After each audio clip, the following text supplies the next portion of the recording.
जय माता दी। आप सब पर माँ भगवती की कृपा सदैव बनी रहे। आप सभी ने नवरात्रि की पूजा बहुत धूमधाम से और बहुत श्रद्धा के साथ की होगी। अब बारी है कलश विसर्जन की। तो आप यह भी जानना चाहते होंगे कि कलश विसर्जन की सही विधि क्या है। हम जो पूजन सामग्री 9 दिन तक प्रयोग करते हैं, उनका अंतिम दिन किस प्रकार से विसर्जन करते हैं। तो आज की इस वीडियो में आपको यह बातें सारी विस्तार पूर्वक बताई जाएंगी। आप अगर हो सके तो वीडियो को पूरा जरूर देखिएगा।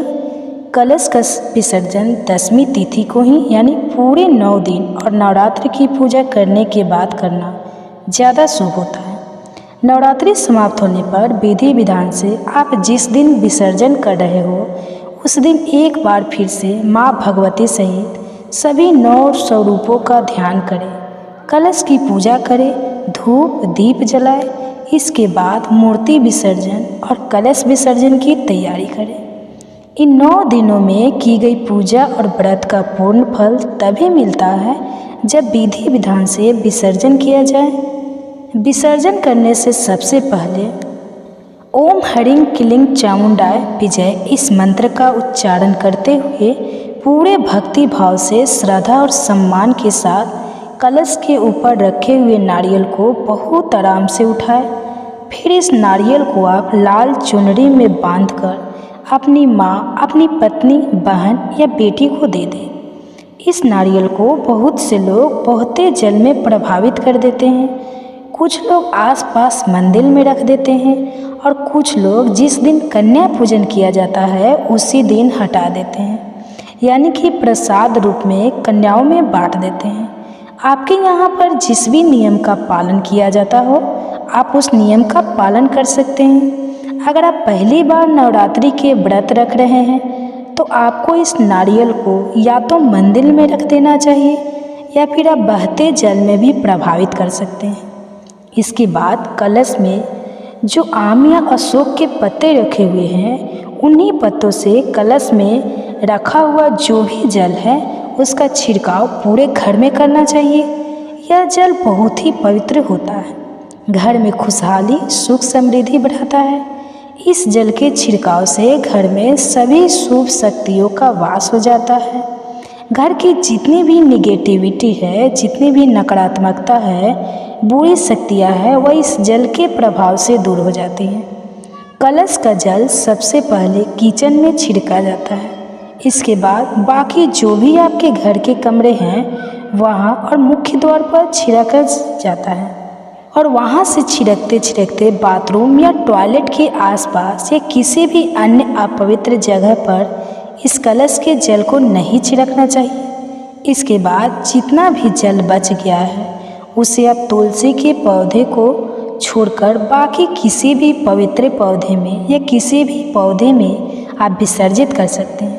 क्योंकि जो भी माता होती है जिनकी पूजा में माता को तुलसी पत्र नहीं चढ़ाए जाते हैं, इसलिए यह जो हमने कलश की पूजा की हुई है, कलश के अंदर जल रखा हुआ है, यह माँ भगवती के नाम से ही हमने स्थापना की हुई है। इसलिए हमें इस जल को तुलसी के पौधे में विसर्जित नहीं करना चाहिए। जल की कुछ बूंदें परिवार के सभी सदस्यों को अपनी आँखों और अपने माथे पर भी लगाना चाहिए। कई बार ऐसा होता है कि 9 दिन की पूजा करने के बाद जब विसर्जन की बारी आती है तो कलश में रखा हुआ जल या तो बहुत कम बचता है या पूरी तरह से सूख जाता है।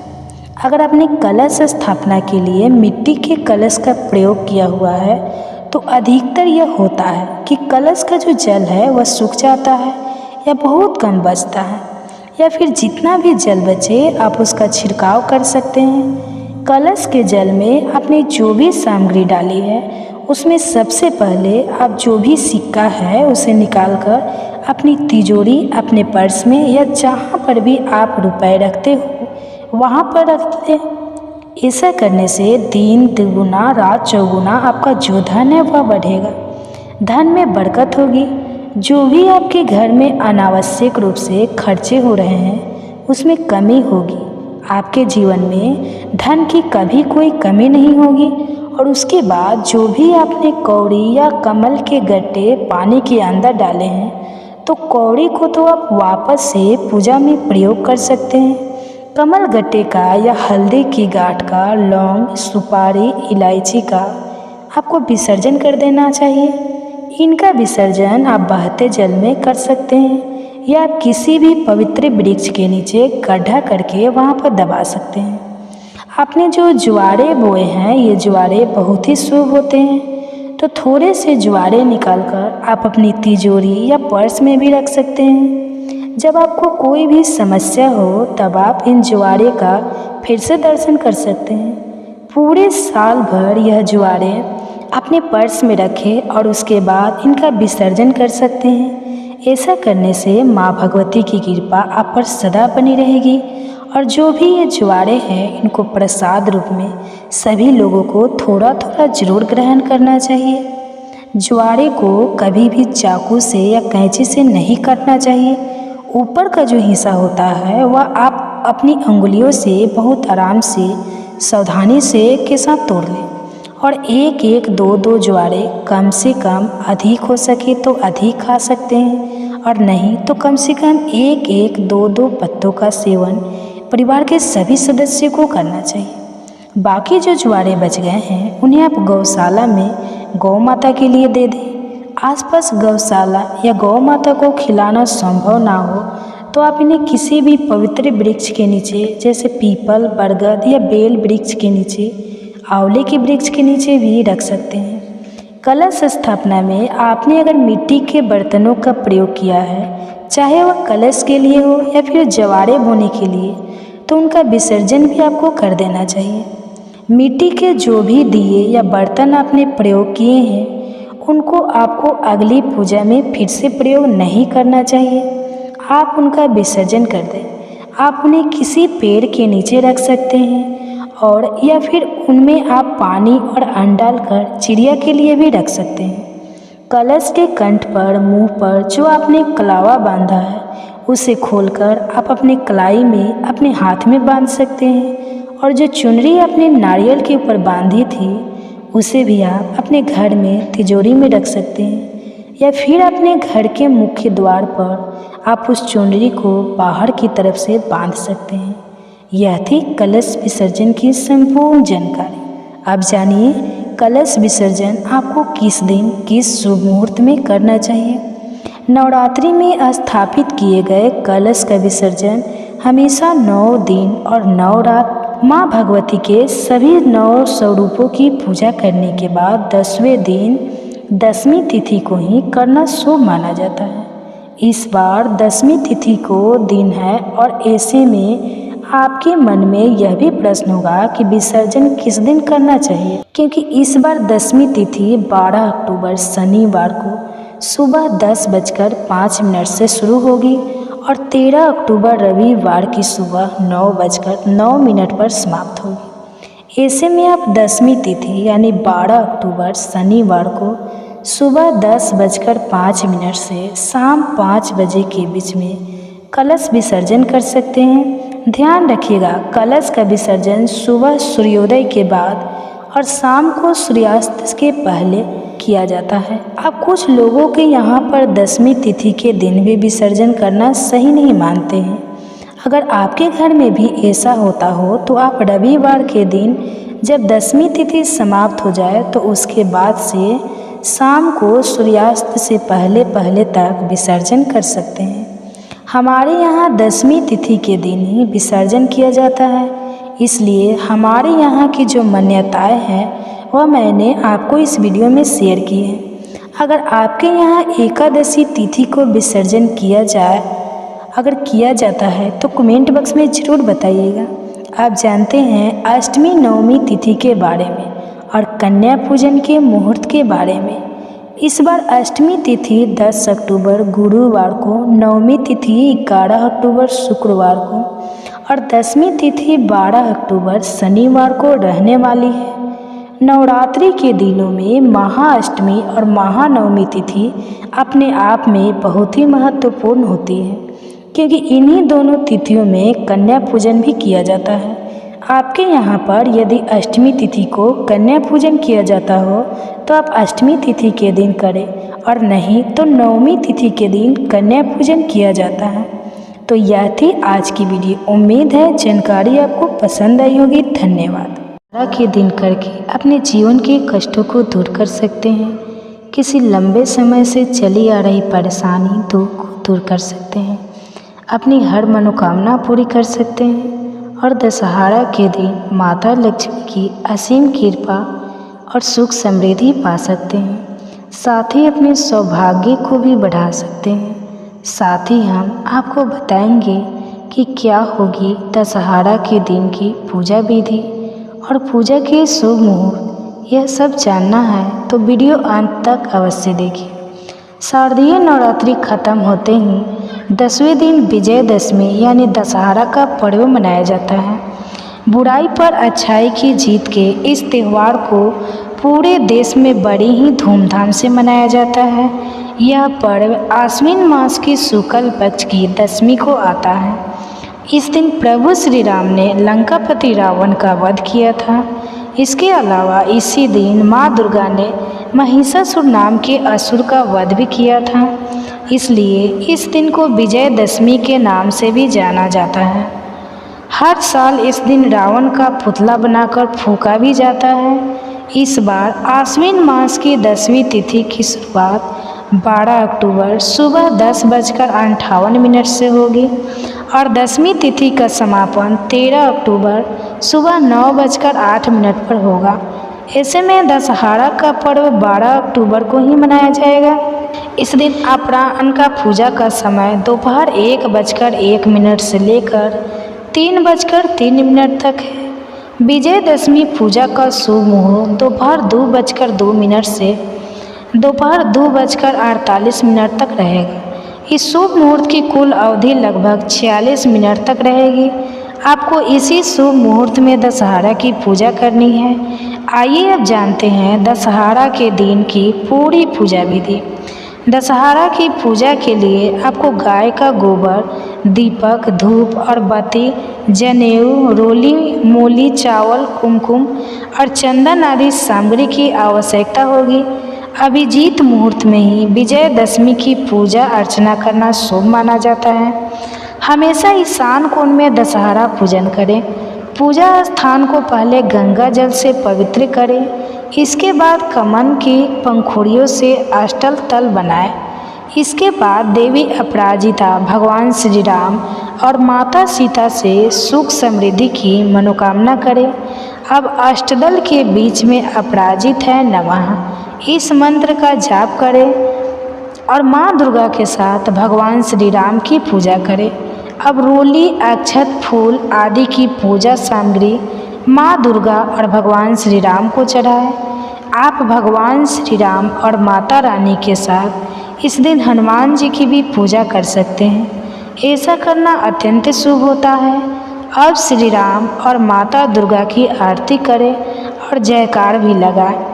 अगर आप इस दिन वही खाते या शास्त्रों की पूजा कर रही है तो पूजा स्थल पर इन चीज़ों को भी रख दें और इन पर भी रोली और अक्षत लगाएं। अब भगवान को भोग अर्पित करें। याद रहे ये भोग घर पर बिना लहसुन प्याज के बने हुए और सात्विक ही होने चाहिए।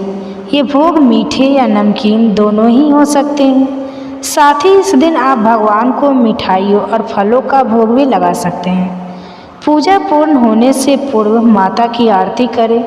भगवान से पूजा के दौरान जाने अनजाने में आपसे हुई सभी गलतियों की माफ़ी अवश्य मांगे और फिर भगवान को लगाए गए भोग के प्रसाद के रूप में बांटें। दशहरा के दिन मांगलिक कार्य जैसे किसी नए काम की शुरुआत करना, वाहन, आभूषण आदि सामान खरीदना अत्यंत ही शुभ माना जाता है। तो आप ऐसे भी कर सकते हैं। दशहरा के दिन अपनी स्थिति के अनुसार दान दक्षिणा दें और गरीबों को भोजन अवश्य कराने का प्रयास करें। अब जानिए दशहरा के दिन किए जाने वाले कुछ खास उपाय जिन्हें करके इस दिन आप महालक्ष्मी को प्रसन्न कर सकते हैं।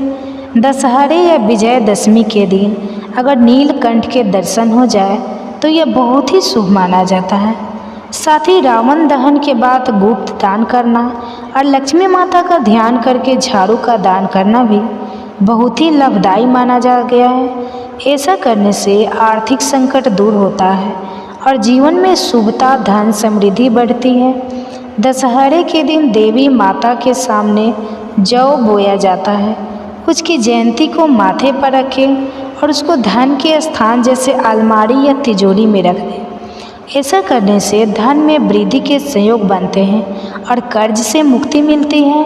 नौकरी और व्यापार में उन्नति के लिए दशहरे के दिन नारियल लें और उसे पीले कपड़े में लपेट दें। उसके साथ एक जोड़ा जनेऊ, सवा पाव मिष्ठान पास के किसी राम मंदिर में रख दें। ऐसा करने से कार्य क्षेत्र में तरक्की के सहयोग बनते हैं और जीवन में हर क्षेत्र में सफलता मिलती है। दशहरे के दिन शाम के पेड़ के पूजा करना भी शुभ फलदायी होता है। इस दिन शमी के पेड़ की पूजा करके दीपक जलाने से सौभाग्य में वृद्धि होती है। अगर आप किसी बीमारी से परेशान हैं या संकट खत्म नहीं हो रहे हैं तो एक साबुत पानीदार नारियल लें और उसको अपने ऊपर से 21 बार बाल लें। उस नारियल को जहाँ रावण दहन हो रहा हो उसकी आग में डाल दें। नारियल को आप घर के सभी सदस्यों के ऊपर से भी बांट सकते हैं। ऐसा करने से परिवार पर जो भी संकट आता है वह दूर हो जाएगा और बीमारियों से मुक्ति मिलेगी। दशहरा के दिन जया विजया देवी की पूजा अर्चना अवश्य करें। शाम के समय तारा उदय होने पर अपने मोहल्ले की सीमा के बाहर घूमकर आए और देवी माता के मंदिर के सामने जयकारा लगाए। इससे जया विजया देवी प्रसन्न होती है और शत्रुओं से मुक्ति मिलती है। साथ ही तरक्की के शुभ संयोग बनते हैं। दशहरा पर सुंदरकांड की कथा कराने से भी रोग और मानसिक परेशानियां दूर होती हैं। साथ ही इस दशहरा के दिन एक फीट करके टुकड़े को सभी घर के सदस्यों पर से वार कर उसे छत या सुनसान जगह पर खुद से पीछे की ओर अपने इष्ट देव का ध्यान करते हुए फेंक दें। माना जाता है कि ऐसा करने से घर की हर प्रकार की नकारात्मक ऊर्जा का नाश होता है। यदि आपका मन उदास रहता है, आप अपने लक्ष्य से दूर हटते जा रहे हैं तो दशहरा से लेकर शरद पूर्णिमा तक चंद्र दर्शन अवश्य करें। हर रोज कुछ समय चंद्रमा की रोशनी में बैठें। ऐसा करने से चंद्रदेव प्रसन्न होंगे और आपकी सभी परेशानियां दूर कर देंगे। अगर आप अपने जीवन में हर तरह का सुख साधन पाना चाहते हैं तो दशहरा के दिन मंदिर में सिक्कारे का आटा दान करें। साथ ही दशहरा के दिन सुबह स्नान के बाद हनुमान जी को गुड़ और चना एवं शाम के लड्डू का भोग लगाकर प्रार्थना करनी चाहिए। ऐसा करने से हर तरह के दुखों से मुक्ति मिल जाती है। मान्यताओं के अनुसार रावण दहन के बाद उसकी राख लाना बेहद शुभ होता है।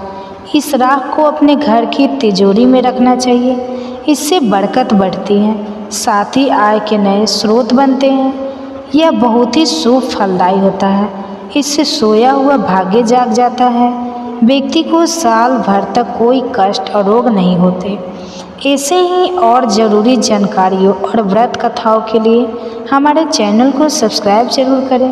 जय माता रानी। दोस्तों, माता भगवती की कृपा आप और आपके पूरे परिवार पर सदा सर्वदा बनी रहे। इसी मंगल कामना के साथ आप सभी का दिन शुभ और मंगलमय। पहले सुनिए दुर्गा सप्तशती देवी कवच। मार्कंडेय जी ने ब्रह्मा जी से कहा, हे पितामह, इस सृष्टि में परम गोपनीय सभी प्रकार से मनुष्यों का रक्षक और जो आप तक अज्ञात हो ऐसा कोई साधन मुझे बतलाने की कृपा करें। ब्रह्मा जी ने कहा, संपूर्ण प्राणियों का हितकारी, पवित्र एवं परम गोपनीय उपाय तो केवल एक देवी का कवच ही है। हे मुनिवर, उसे आप श्रवण करें। देवी की 9 मूर्तियाँ हैं जिन्हें 9 दुर्गा के नाम से जाना जाता है। उन शक्तियों के नाम मैं अलग अलग बतलाता हूँ, जो इस प्रकार है। पहला नाम शैलपुत्री, दूसरा ब्रह्मचारिणी, तीसरा चंद्रघंटा, चौथा कुष्मांडा, पांचवा संकट माता, छठा कात्यायनी, सातवां कालरात्रि, आठवां महागौरी तथा 9वें सिद्धिदात्री हैं। जो व्यक्ति अग्नि से दग्ध हो रहा हो, रणभूमि में शत्रुओं द्वारा आच्छादित हो गया हो अथवा भीषण संकटपूर्ण अवस्था में हो, तो वह मनुष्य यदि जगजननी माँ दुर्गा के शरणागत हो जाए तो किसी भी अवस्था में उसका अनिष्ट नहीं हो सकता, वह किसी भी विपत्ति में नहीं पड़ सकता तथा वह शोक, दुख, भय आदि बाधाओं से मुक्त हो जाता है। हे देवी, जो लोग भक्ति युक्त होकर आपका स्मरण करते हैं उनकी दिनों दिन उन्नति होती है। हे देवी, अपने आराधक की तुम निश्चय ही रक्षा करती हो। चामुंडा देवी का वाहन प्रेत, वराही का महिष, ऐनेन्द्री का ऐरावत, नामक हाथी और वैष्णवी का गुरूर है।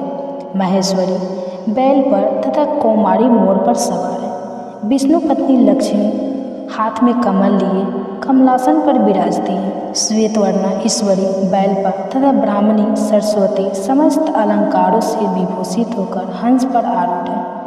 समस्त देवियाँ अनेक अलंकारों एवं रत्नों से सुसज्जित होकर योग शक्तियों से पूर्ण है।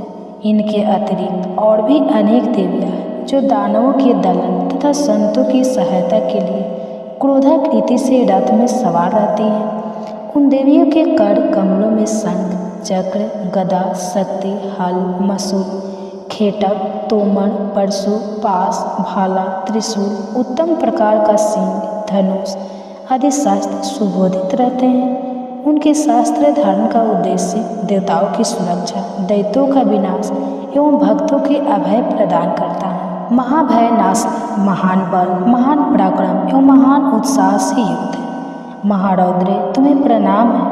शत्रुओं को भयभीत करने वाली हे देवी, तुम मेरी रक्षा करो। प्रखर तेज के कारण मैं तुम्हारी और दृष्टि पात्र भी नहीं कर सकता। ऐनेन्द्री शक्ति पूर्व दिशा में मेरी रक्षा करे और आग्नेय शक्ति आग्नेय कोण में रक्षा करे। वराही देवी दक्षिणा दिशा में, खंडक धारणी नैऋत्य कोण में, वाडिनी शक्ति पश्चिम में तथा मृग वाहिनी शक्ति वायव्य कोण में मेरी रक्षा करे। कुमारी शक्ति उत्तर में, शूलधारिणी शक्ति ईशान कोण में, ब्राह्मणी ऊपर तथा वैष्णवी शक्ति नीचे हमारी रक्षा करे। इस प्रकार सवारूढ़ चामुंडा देवी दसों दिशाओं में मेरी रक्षा करे। आगे जया और पीछे विजया मेरी रक्षा करे। वाम पार्श्व में अजिता नाम की शक्ति दाहिनी और अपराजित शिखा में उद्योतनी तथा मस्तक में उमा शक्ति मेरी रक्षा करे। ललाट में मालाधारी, दोनों भव्य में यशवर्णी, भूमध्य में त्रिनेत्रा तथा नासिका में यमघंटा शक्ति मेरी रक्षा करे। दोनों नेत्रों के बीच में शंखिनी, दोनों कानों के मध्य में द्वारवासिनी, कपोल में कालिका तथा कर्ण के मूल्य भाग में सांकरी शक्ति मेरी रक्षा करे। नासिका में सुगंधा, ऊपरी ओष्ठ में चर्चिका, अधरोष्ठ में अमृतकला और जीभ की रक्षा सरस्वती करे। मेरी दांतों की रक्षा कौमारी, कंठ के मध्य भाग में चंडिका, गले की चित्रघंटा तथा तालु भाग की रक्षा महामाया करे। कामाक्षी ठूठी की, सर्वमंगला वाणी की, भद्राकाली ग्रीवा की तथा धनुधारी शक्ति मेरे मेरुदंड रीढ़ की रक्षा करे। कंठ के बाहर नीलग्रीवा और कंठ की नली में नल कबूरी, दोनों कंधों की खंडगिनी एवं ब्रज धारणी शक्ति मेरी दोनों भुजाओं की रक्षा करे। दोनों हाथों की दंडनी, अंगुलियों की अंबिका, नखों की सुलेश्वरी और कुची भाग की सुलेश्वरी रक्षा करे। महादेवी स्तनों की तथा मेरे मन की रक्षा शोक विनाशिनी शक्ति करे। ललिता देवी हृदय की एवं शूलधारिणी शक्ति मेरे उदर की रक्षा करे। नाभि में कामनी एवं गुप्तांग में महेश्वरी मेरी रक्षा करे। कामिका तथा पूतना लिंग की और महिषा वाहिनी गुदा की रक्षा करे। भगवती कटि प्रदेश में तथा विंध्यवासिनी घुटनों की रक्षा करे। संपूर्ण कामनाओं को देने वाले महाबला मेरे जंघा की रक्षा करे। दोनों पैरों की ठूठी की नरसिंही, दोनों पैरों के पिछले भाग की तेजसी देवी, पैर की अंगुलियों की श्रीदेवी तथा तलुओं की रक्षा तलवासिनी करे। दंशरथ तथा कराली नखों की उदकेश्वरी देवी, केशों की कौबेरी, रोमावली के छिद्रों में तथा वागीश्वरी मेरी त्वचा की रक्षा करें। पार्वती देवी रक्त, मज्जा, चर्बी, मांस, हड्डी और मैदे की रक्षा करें। कालरात्रि आंतों की, मुकुटेश्वरी पीत की, पदावती पदाकोश की, चूड़ामणि कफ की, ज्वालामुखी नस राशि में उत्पन्न तेज की तथा उभेदा शक्ति संधि स्थलों की रक्षा करें। ब्राह्मणी की, शनेश्वरी छाया की, धर्म धारणी शक्ति हमारे अहंकार, मन एवं बुद्धि की रक्षा करें। ब्रज हस्ता प्राण, अपान, व्यान, उदान और समान वायु की तथा कल्याण शोभना शक्ति हमारे प्राण की रक्षा करें। रस, रूप, गंध, शब्द तथा स्पर्श रूप विषयों का अनुभव करते समय योगिनी एवं हमारे सत्व, रंज एवं तमो गुणों की रक्षा नारायणी देवी करें। बड़ाई आयु की, वैष्णवी धर्म की, चक्रिणी यश, कृति, लक्ष्मी, धन और विद्या की रक्षा करें। हे इंद्राणी, तुम मेरे कुल की एवं हे चंडिके, तुम हमारे पशुओं को रक्षण प्रदान करो। महालक्ष्मी, पुत्रों की तथा भैरवी हमारे भार्या की रक्षा करें। सुपथा देवी पथ की, क्षेमकरी मार्ग की, महालक्ष्मी राज दरबार की एवं सर्वव्यापिनी विजय देवी भय से मेरी रक्षा करें। हे देवी, इस कवच में जिस शरीर स्थान की रक्षा की बात नहीं कही गई है उन सभी स्थानों की पाप विनाशिनी जयंती देवी रक्षा करें। कल्याण का इच्छुक व्यक्ति इस कवच का पाठ किए बिना कहीं भी गमन न करे। इस कवच का पाठ करने वाला व्यक्ति जिन जिन स्थानों पर जाता है उसे उन सभी स्थानों पर धन की प्राप्ति, समस्त कामनाओं की उपलब्धि एवं विजय की प्राप्ति होती है। वह मनुष्य जिस व्यक्ति की इच्छा करता है वह वस्तु उसे निश्चय ही मिलता है। इस दुर्गा कवच का पाठ करने वाला इस भूमि पर अतुल्य ऐश्वर्य प्राप्त करता है तथा उसे किसी से भय प्राप्त नहीं होता और वह युद्ध में विजेता होता है। उस व्यक्ति की पूजा त्रैलोक्य में होती है। यह कवच देवताओं के लिए भी दुर्लभ है। इस देवी कवच का जो लोग श्रद्धापूर्वक त्रिकाल पाठ करते हैं उन्हें देवी कला प्राप्त होती है तथा वे त्रैलोक्य में किसी से परास्त नहीं होते। वह प्राणी सतायु होता है तथा उसकी सभी अकाल मृत्यु नहीं होती। उसके लूता एक प्रकार का रोग जो सिर में खाज के रूप में होता है, विस्फोटक, चेचक आदि समग्र रोग नष्ट हो जाते हैं। उसे अस्थावर विष, कनेर भाग, अफीम आदि तथा जंगम विष, सर्प, विषु आदि के दर्शन द्वारा उत्पन्न होने वाला विष का प्रभाव नहीं होता। किसी प्रकार के तांत्रिक कर्म, मारण, मोहन, वशीकरण, उच्चाटन, विद्वेषण, शांतिकरण उसे व्याप्त नहीं होते। मंत्र, यंत्र, पृथ्वी एवं आकाश में गमन करने वाले ग्राम, देवतादि, जल उत्पन्न, उपेत सीधी समस्त देवतादि, समस्त कुल देवता, कंठमाला, गले का विशिष्ट रूप, डाकिनी, शाकिनी तथा अंतरिक्षचारी, भूत, पिशाच, यक्ष, गंधर्व, राक्षस, ब्रह्म राक्षस, विताल, कुंडमांड तथा भीषण भैरवादि समस्त अनिष्ट कारक जीव इस कवच के पाठ करने वाले व्यक्ति को देखते ही स्वयं नष्ट हो जाते हैं। इस कवच के पाठ्यकर्ता को राज सम्मान प्राप्त होता है तथा वह प्राणी अपनी कृति से इस भूतल को मंडित करता है। इस कवच पाठ के अंतर जो सप्तशती का पाठ करता है वह इस धरती पर तब तक बना रहता है जब तक पहाड़, वन और कान युक्त यह पृथ्वी स्थित रहती है। इस कवच का नित्य प्रीति पाठ करने वाला व्यक्ति देह त्याग के पश्चात महामाया की कृपा से परम पद का अधिकारी होता है। वह शिव सामीप्य को प्राप्त कर आनंदपूर्वक निवास करता है। इस प्रकार देवी कवच समाप्त हुआ। आप सुनिए अगला श्लोक। मार्कंडेय जी ने कहा, जगदम्बिका के स्वरूपभूत जयंती, मंगला, काली, भद्रकाली, कपालिनी, दुर्गा, क्षमा, शिवा, धात्री, स्वाहा, सौदा आदि देवियों को हम प्रणाम करते हैं। हे चामुंडे, आपकी जय हो। संपूर्ण जीवों की संताप विनाशिनी देवी, आपकी जय हो। समस्त चराचर में परिव्याप्त हे देवी तथा कालरात्रि, आपकी जय हो। हे मधुकैटभ विनाशिनी, हे ब्रह्मप्रदे देवी, आपको नमस्कार है। तुम मुझे रूप, विजय, यश प्रदान करो एवं मेरे शत्रुओं का नाश करो। हे महिषासुर विनाशिनी एवं भक्तों की सुखदायिनी देवी, आपको मेरा नमस्कार है। आप मुझे रूप, यश, जय आदि प्रदान करो और मेरे शत्रुओं का विनाश करो। चंड, मुंड एवं रक्तबीज आदि दैत्यों की विनाशिनी देवी, तुम मुझको रूप, जय तथा यश प्रदान करो तथा मेरे रिपुओं का नाश करो। शंभु, निशंभु और ध्रुमाक्ष नामक दैत्यों की संहारिणी हे देवी, तुम मुझको रूप, यश, सुख्याति प्रदान करो तथा मेरे शत्रुओं का नाश करो। वंदनीय चरना और संपूर्ण सौभाग्यदायिनी देवी, तुम मुझे रूप, यश और कीर्ति प्रदान करो एवं मेरे शत्रुओं का संहार करो। अचिंत्य स्वरूपा एवं अचिंत्य चरित्र वाली शत्रु विनाशिनी हे देवी, तुम मुझे रूप, जय और कीर्ति दो और मेरे शत्रुओं का नाश करो।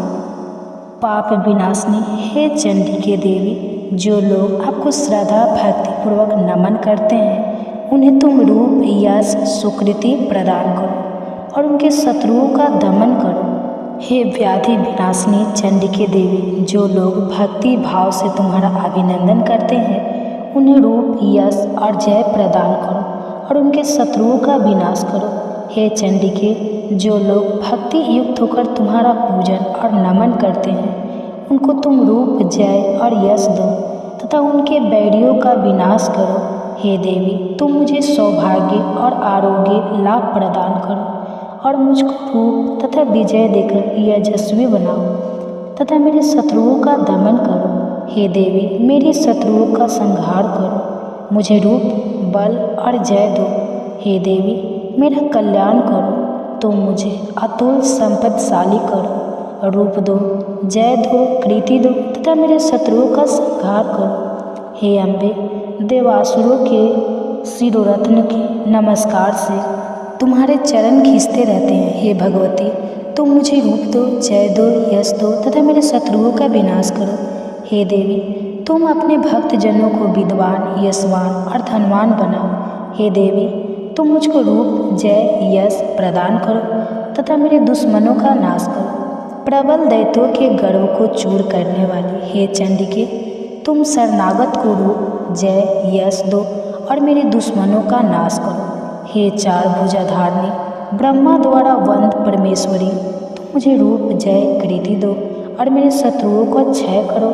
हे अंबिके, तुम्हारी स्तुति भगवान विष्णु सदैव किया करते हैं। तुम मुझे रूप, जय, यश दो तथा मेरे शत्रुओं का संहार करो। भगवान शिव द्वारा स्तुति प्राप्त हे परमेश्वरी, तुम मुझे रूप, जय, यश दो और मेरे शत्रुओं का संहार करो। सचिपति देवराज इंद्र के द्वारा शुद्ध भाव से पूजित हे परमेश्वरी, तुम मुझको रूप, जय, कीर्ति दो और मेरे शत्रुओं का संहार करो।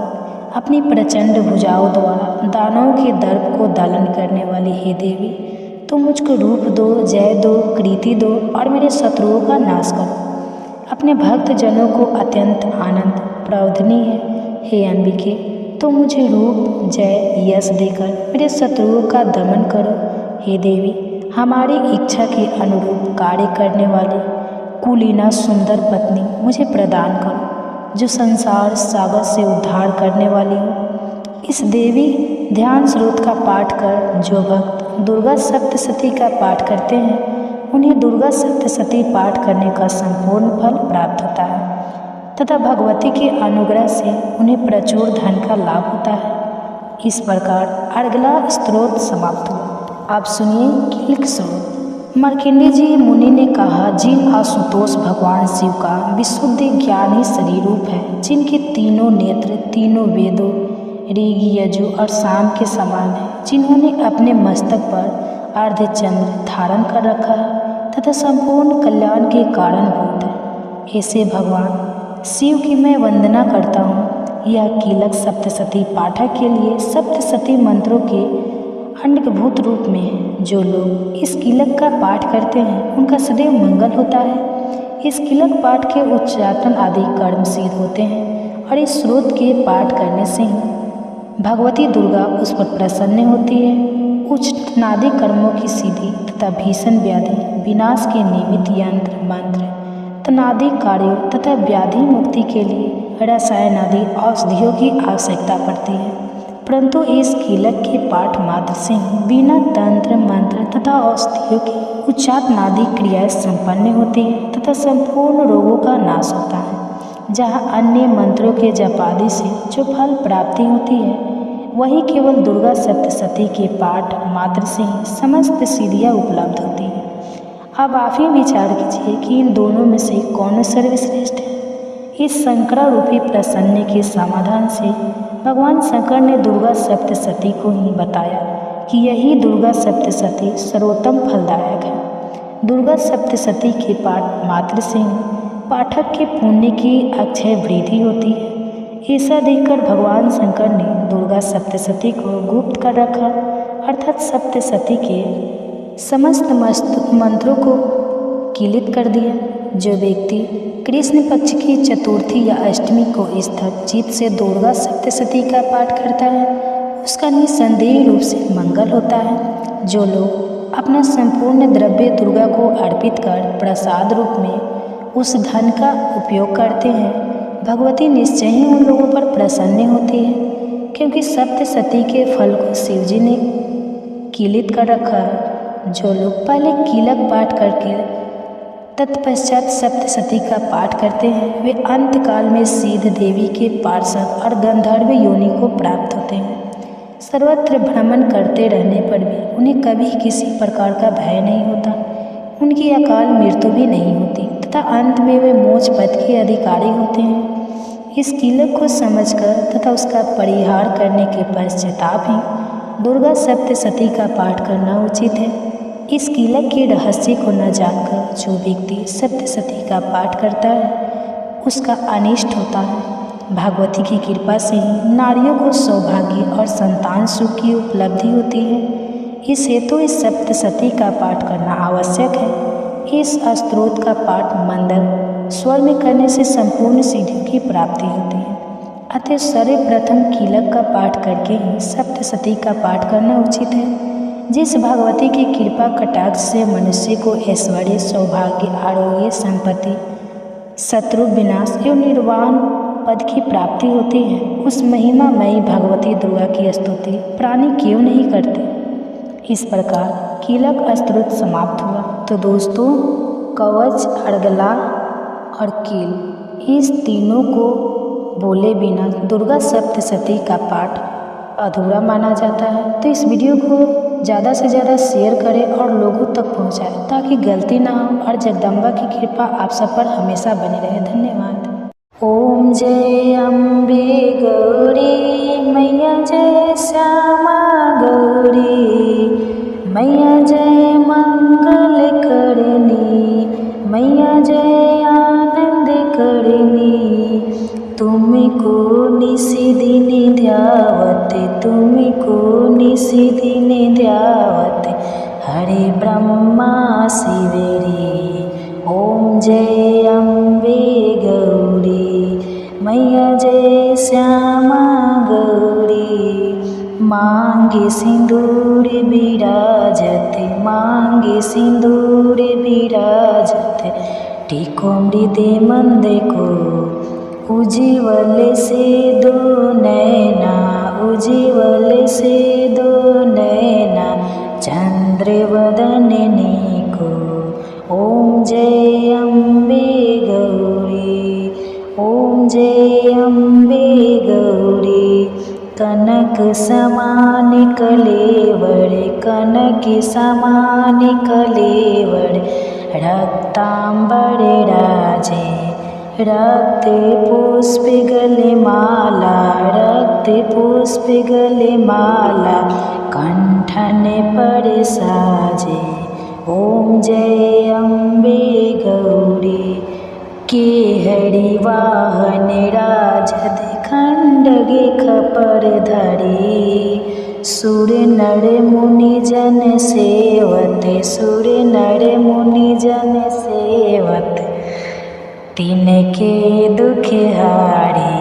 ओम जय अम्बे गौरी। कानन कुंडल शोभित नासाग्रे मोती ओ मैया नासाग्रे मोती कोटिक चंद्र दिवाकर कोटिक चंद्र दिवाकर राजत समय ज्योति ओम जय अम्बे गौरी शुंभ निशुंभ विदारे महिषासुर घाती ओ मैया महिषासुर घाती ध्रुम बिलोचन नयना ध्रुम बिलोचन नयना निशे दिन मदमाती ओम जय अम्बे गौरी चंड मुंड सहारे सुनित बीज हरे ओ मैया सुनित बीज हरे मधु कैटभ दो मारे मधु कैटभ दो मारे सूर्य भयहीन करे ओम जय अम्बे गौरी ब्राह्मणी रुद्राणी तुम्हें कमला रानी ओ मैया तुम्हें कमला रानी आगम निगम बखानी आगम निगम बखानी तुम्हें शिव पटरानी ओम जय अम्बे गौरी 64 योगिनी गावत नित्य करत भैरो ए मैया नित्य करत भैरो बाजत ताल मृदंगा बाजत ताल मृदंगा और बाजे डमरू ओम जय अम्बे गौरी तुम्हें ही जग की माता तुम्हें ही हो भरता ओ मैया तुम्हें ही हो भरता भगतन की दुख हरता भगतन की दुख हरता सुख संपत्ति करता ओम जय अम्बे गौरी भुजाचार अति शोभित बड़हु अवधारी हो मैया बड़हु अवधारी मन वांछित फल पावत मन वांछित फल पावत सेवत नर नारी ओम जय अम्बे गौरी कंचन थाल विराजत अगर कपूरे बाती ओ मैया अगर कपूरे बाती श्रीमाले के तुम्हें राजत श्रीमाले के तुम्हें राजत कोटि रतन ज्योति ओम जय अम्बे गौरी ये अम्बे जी की आरती जो कोई नर गावे ओ मैया जो कोई नर गावे कहत शिवानंद स्वामी कहत शिवानंद स्वामी सुखी संपत्ति पावे ओम जय अम्बे गौरी मैया जय श्यामा गौरी मैया जय मंगल करनी मैया जय आनंद करनी नमो नमो दुर्गे सुखी करनी नमो नमो अम्बे दुखे हरनी निरंकार है ज्योति तुम्हारी तिहु लोक फैली उजियारी शशि ललाट मुख महाविशाला नेत्र लाल भूकुटी विकिराला रूप मातु को अधिक सुहावे दरस करत जन अति सुख पावे तुम संसार शक्ति लय कीना पालन हेतु अन्न धन दीना अन्नपूर्णा हुई जग पाला तुम ही आती सुंदरी वाला प्रलय काल सब नासन हारी तुम गौरी शिव शंकर प्यारी शिव योगी तुम्हारे गुण गावे ब्रह्मा विष्णु तुम्हें नित्य ध्यावे रूप सरस्वती को तुम धारा, दे सब बुद्धि ऋषि मुनि उबारा। धारा रूप नरसिंह को अम्बा, प्रगट भाई फाड़ कर खम्बा। रक्षा करी प्रहलाद बचायो, हिरणाकुश को स्वर्ग पठायो। लक्ष्मी रूप धरी जगमाही, श्री नारायण अंग समाही। क्षीर सिंधु में करत विलासा, दया सिंध दिजे मन आशा। हिंगलाज में तुम ही भवानी, महिमा अमित न जाति बखानी। मातंगी धूमावती माता, भुवनेश्वरी बंगला सुखदाता। श्री भैरवी तारा जगतारिणी, छिन्न भाल भव दुख निवारिणी। केहरि वाहन सोय भवानी, लंगुर वीर चलत अगवानी। कर में खप्पर खंडग विराजे, जाको देखी काल डर भाजे। सोए अस्त्र और त्रिशूला, जाति उठत शत्रु है सूला। नगर कूट में तुम ही विराजत, तीहू लोक में डंका बाजत। शंभु निशंभु दानव तुम मारे, रक्त बीजे शंखन सहारे। महिषासुर नृप अति अभिमानी, जेहि अंग भार मही अकुलानी। रूप कराल कली को धारा, सेन सहित तुम तीन सहारा। परिगाढ़ संतन पर जब जब भाई सहाय, मातु तुम सब तब पर। अमरपुरी औरो सब लोका, तो महिमा सब रहे अशोका। ज्वाला में है ज्योति तुम्हारी, तुम्हें सदा पूजे नर नारी। प्रेम भक्ति से जो जस गावे, दुख दरिद्र निकट नहीं आवे। ध्यावे तुम्हें जो नर मन लाई, जन्म मरण ताको छुट जाई। जोगी सुर मुनि साथ पुकारी, युग ना हो बिन शक्ति तुम्हारी। शंकर आचरण जकप तिन कीनो, काम क्रोध जिति सब लीनो। निशिदिन ध्यावत ध्यान धरो शंकर को, काहू कल निशि सुमिरो तुमको। शक्ति रूप को परम न पायो, शक्ति गई तब मन पछतायो। शरणागत हुई कीर्ति बखानी, जय जय जय जगदम्बे भवानी। भई प्रसन्न आदि जगदम्बा, दई शक्ति नहीं कीन विलम्बा। मोको मातु कष्ट अति घेरो, तुम बिन कौन हरे दुख मेरो। आशा तृष्णा निकट सतावे, मोह मदाधिक सब बिनसावे।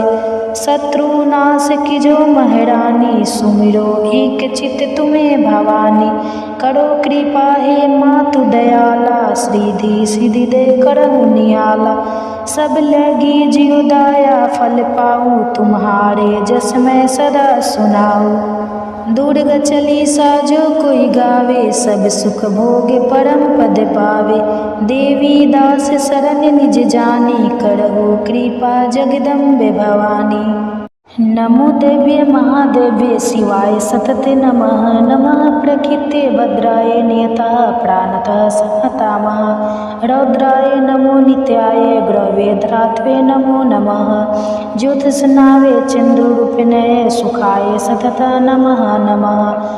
कल्याणे प्राणतः विद्रये सिद्रये नमो नमः। नेत्रते भूवत लक्ष्मी श्रवाणि ते नमो नमः। दुर्गाय दुर्गापराय श्राय सर्वकारिणे खताय तैथिवे।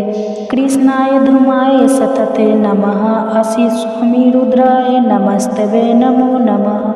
नमो जगत प्रतिष्ठाय दव्ये कृते नमो नमः।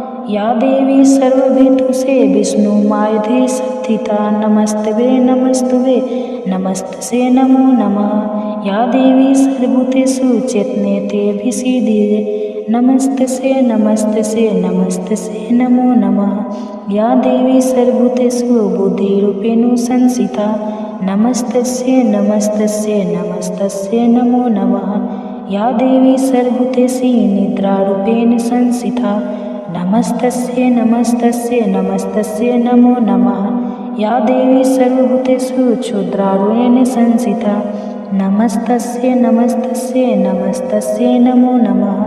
या देवी सर्वभूतेषु संस्थिता, नमस्तस्यै नमस्तस्यै नमस्तस्यै नमो नमः। या देवी सर्वभूतेषु शक्तिरूपेण संस्थिता, नमस्तस्यै नमस्तस्यै नमस्तस्यै नमो नमः। या देवी सर्वभूतेषु तृष्णारूपेण संस्थिता नमस्तस्यै नमस्तस्यै नमस्तस्यै नमो नमः। या देवी सर्वभूतेषु क्षणिकरूपेण संस्थिता नमस्तस्यै नमस्तस्यै नमस्तस्यै नमो नमः। या देवी सर्वभूतेषु जयतिरूपेण संस्थिता नमस्तस्यै नमस्तस्यै नमस्तस्यै नमो नमः। या देवी सर्वभूतेषु लज्जारूपेण संस्थिता नमस्तस्यै नमस्तस्यै नमस्तस्यै नमो नमः। या देवी सर्वभूतेषु शान्तिरूपेण संस्थिता नमस्तस्यै नमस्तस्यै नमस्तस्यै नमो नमः। या देवी सर्वभूतेषु श्रद्धारूपेण संस्थिता नमस्तस्यै नमस्तस्यै नमस्तस्यै नमो नमः। या देवी सर्वभूतेषु कनितेरूपेण संस्थिता नमस्तस्यै नमस्तस्यै नमस्तस्यै नमो नमः। या देवी सर्वभूतेषु लक्ष्मीरूपेण संस्थिता नमस्तस्यै नमस्तस्यै नमस्तस्यै नमो नमः। या देवी सर्वभूतेषु वृत्तिरूपेण संस्थिता नमस्तस्यै नमस्तस्यै नमस्तस्यै नमो नमः। या देवी सर्वभूतेषु समृद्धिरूपेण संस्थिता नमस्तस्यै नमस्तस्यै नमस्तस्यै नमो नमः। या देवी सर्वभूतेषु दयारूपेण संस्थिता नमस्तस्यै नमस्तस्यै नमस्तस्यै नमो नमः। या देवी सर्वभूतेषु दृष्टिरूपेण संस्थिता नमस्तस्यै नमस्तस्यै नमस्तस्यै नमो नमः। या देवी सर्वभूतेषु मृत्युरूपेण संस्थिता नमस्तस्यै नमस्तस्यै नमस्तस्यै नमे नमः। या देवी सर्वभूतेषु भ्रान्तिरूपेण संस्थिता नमस्तस्यै नमस्तस्यै नमस्तस्यै नमो नमः। इन्द्रियाणामधिष्ठात्री भूतानां चाखिलेषु या भूतेषु सततं तस्यै व्यापी देवे नमो नमः। चित्रूपेण कृतनिवेदन व्यापनस्था जगत् नमस्तस्यै नमस्तस्यै नमस्तस्यै नमो नमः। स्तुता सुरैः पूर्वमभीष्टं श्रेयात् तथा सुरेन्द्रेण दिनेश सेविता करोतु साना शुभेतुरीश्वरी शुभानि भद्राणि भिन्तु चापद या साम्प्रत चौथादित्यप्रीतेरसं विरासि सूर्यनेमस्तिस्तस्यै या समृता दक्षिणे में हान्ति सर्वपदे भक्ति विनम्र मूर्तिं भी नमस्तुभे नमस्तुभे नमस्तुभे नमो नमः।